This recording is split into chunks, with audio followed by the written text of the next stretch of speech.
ഇപ്പോൾ നാം ശ്രമിച്ചുകൊണ്ടിരിക്കുന്നത് മോർണിംഗ് വോയിസ് എന്ന ആത്മീയ ശുശ്രൂഷയാണ്.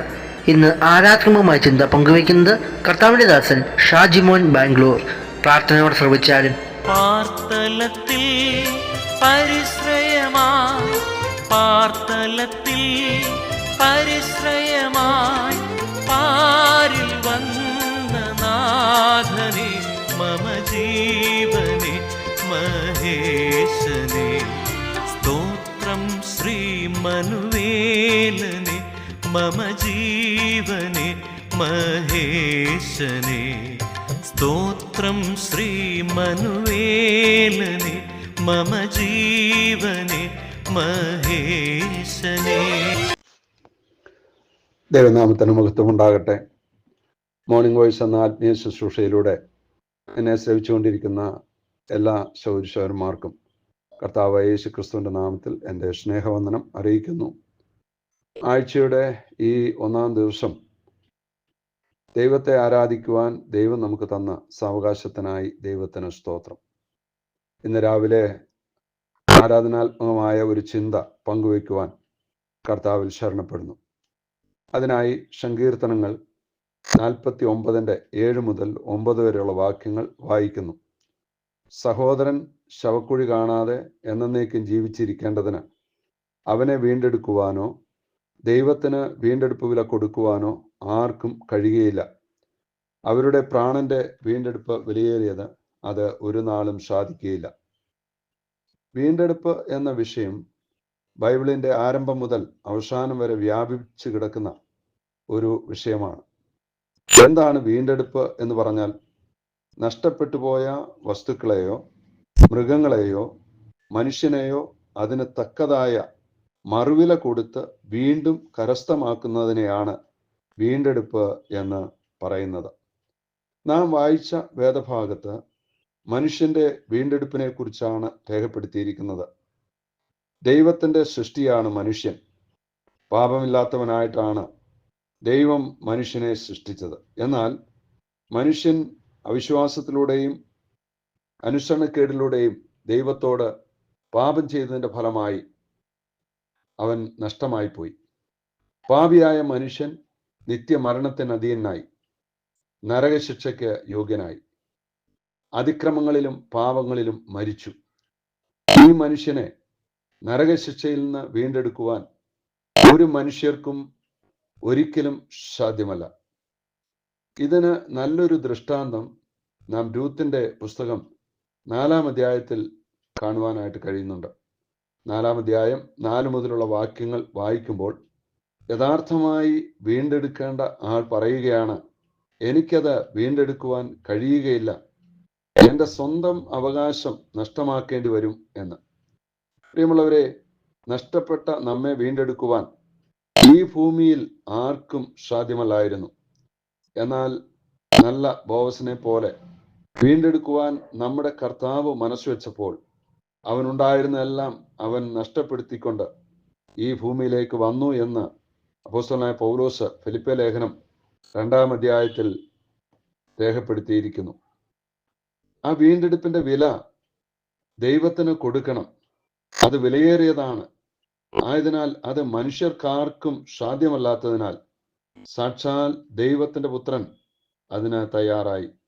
മർക്കോസ് സുവിശേഷം 10-ാം അധ്യായം 45-ാം വാക്യം, മനുഷ്യപുത്രൻ ശുശ്രൂഷ ചെയ്യിക്കുവാനല്ല, ശുശ്രൂഷിക്കുവാനും അനേകർക്ക് വേണ്ടി തൻ്റെ ജീവനെ മറുവിലയായി കൊടുക്കുവാനും അത്രേ വന്നത്.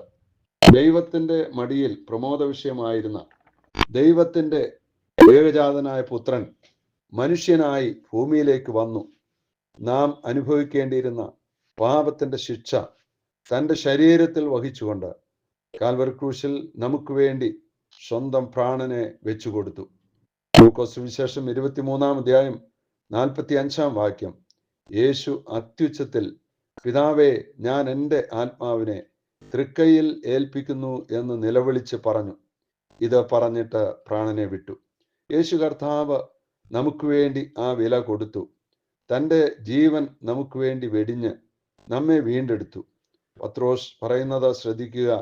1 പത്രോസ് 1-ാം അധ്യായം 18-19 വാക്യങ്ങൾ, നിങ്ങളെ വീണ്ടെടുത്തിരിക്കുന്നത് പൊന്ന്, വെള്ളി മുതലായ അഴിഞ്ഞു പോകുന്ന വസ്തുക്കളെ കൊണ്ടല്ല, ക്രിസ്തു എന്ന നിർദോഷവും നിഷ്കളങ്കവുമായ കുഞ്ഞാടിന്റെ വിലയേറിയ രക്തം കൊണ്ടത്രേ. വിലയേറിയ വീണ്ടെടുപ്പിന് വിലയേറിയ രക്തം ചിന്തി നമ്മുടെ പാപങ്ങളിൽ നിന്ന് നമ്മെ വീണ്ടെടുത്ത ദൈവപുത്രനെ ഇന്ന് രാവിലെ നമുക്ക് ഓർക്കാം. വെളിപ്പാട് പുസ്തകം 5-ാം അധ്യായം 9-ാം വാക്യം, പുസ്തകം വാങ്ങുവാനും അതിൻ്റെ മുദ്ര പൊട്ടിപ്പാനും നീ യോഗ്യൻ. നീ അറുക്കപ്പെട്ടു, നിന്റെ രക്തം കൊണ്ട് സർവഗോത്രത്തിലും ഭാഷയിലും വംശത്തിലും ജാതിയിലും നിന്നുള്ളവരെ ദൈവത്തിനായി വിലയ്ക്ക് വാങ്ങി. നമ്മെ സ്നേഹിച്ച് നമുക്ക് വേണ്ടി അറുക്കപ്പെട്ട ദൈവകുഞ്ഞാടിന്റെ മരണത്തെ ഇന്ന് രാവിലെ നമുക്ക് ഓർക്കാം. കർത്താവ് നമുക്ക് വേണ്ടി കൊടുത്തതായ വില, നാം അനുഭവിക്കേണ്ടിയിരുന്ന പാപത്തിന്റെ ശിക്ഷ മുഴുവൻ ഏറ്റെടുത്തുകൊണ്ട് നമുക്ക് വേണ്ടി കാൽവരി ക്രൂശിൽ മരിച്ച് മരണത്തെ ജയിച്ച് കർത്താവായ യേശുക്രിസ്തു ഉയർത്തെഴുന്നേറ്റു. ഇന്ന് സ്വർഗസിംഹാസനത്തിൽ ഇരിക്കുന്നു. അവൻ നമ്മെ തൻ്റെ അടുക്കിലേക്ക് ചേർക്കുവാൻ എത്രയും താമസമിനാ വരും. അന്ന് നാം കർത്താവിനെ നേരിൽ കണ്ട് തൻ്റെ പാദത്തിൽ ചുംബിച്ച് കർത്താവിനെ ആരാധിക്കും. വെളിപ്പാട് പുസ്തകത്തിൽ നാം വായിക്കുന്നത്, അന്ന് അവൻ്റെ ദാസന്മാർ അവനെ കാണും, അവർ അവനെ ആരാധിക്കും.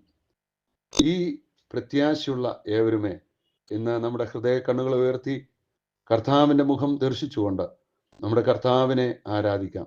നമുക്ക് കർത്താവിനോട് പറയാം, അറുക്കപ്പെട്ട കുഞ്ഞാട് ശക്തിയും ധനവും ജ്ഞാനവും ബലവും ബഹുമാനവും മഹത്വവും സ്തോത്രവും ലഭിക്കുവാൻ യോഗ്യനാകയാൽ ഞാൻ അങ്ങയുടെ മുമ്പാകെ സാഷ്ടാംഗം വീണ് അങ്ങയെ ആരാധിക്കുന്നു.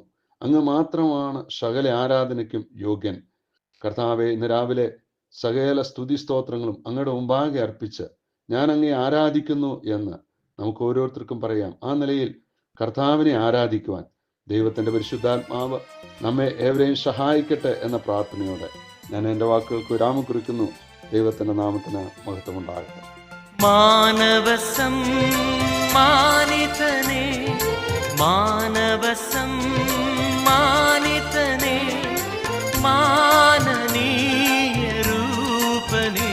മമ ജീവനേ മഹേശനേ, സ്തോത്രം ശ്രീമനുവേലനേ, മമ ജീവനേ മഹേശനേ, സ്തോത്രം ശ്രീമനുവേലനേ, മമ ജീവനേ മഹേശനേ.